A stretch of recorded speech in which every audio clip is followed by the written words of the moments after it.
Il y a la trace du clou, il y a un ange, alors il faudra gratter en dessous. Oui, on imagine là l'autre. Mais on en voit d'autres et du coup, il y a encore toute une partie du dessin qu'il faut retrouver. Une peinture du Christ en majesté, les bras ouverts, avec des anges autour de lui et sous un ciel étoilé.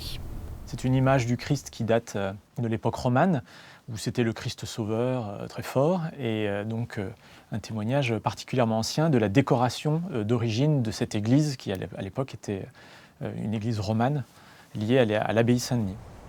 C'est lors de récents travaux de rénovation de l'église Saint-Laurent que cette peinture a été découverte dans les combles. L'histoire de cette œuvre remonterait au XIIe siècle. Elle a sans doute été peinte lors de la construction de l'église. L'édifice est alors relié à l'abbaye de Saint-Denis par un porche qui n'existe plus aujourd'hui. Le destin de la peinture bascule au XIXe siècle, lorsqu'on modifie l'église pour créer l'actuelle voûte néogothique. La peinture tombe alors dans l'oubli.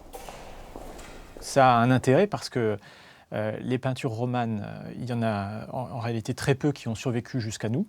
Et c'est toujours un témoignage de l'imaginaire du Moyen-Âge, qui est particulièrement rare, puisqu'il nous reste extrêmement peu d'exemples de fresques romanes, en France en tout cas, de cette époque. On peut supposer que d'autres fresques murales ont été peintes dans le cœur de l'église. Peut-être sont-elles cachées sous une couche de chaux. Reste à mener quelques investigations à la recherche d'autres trésors picturaux.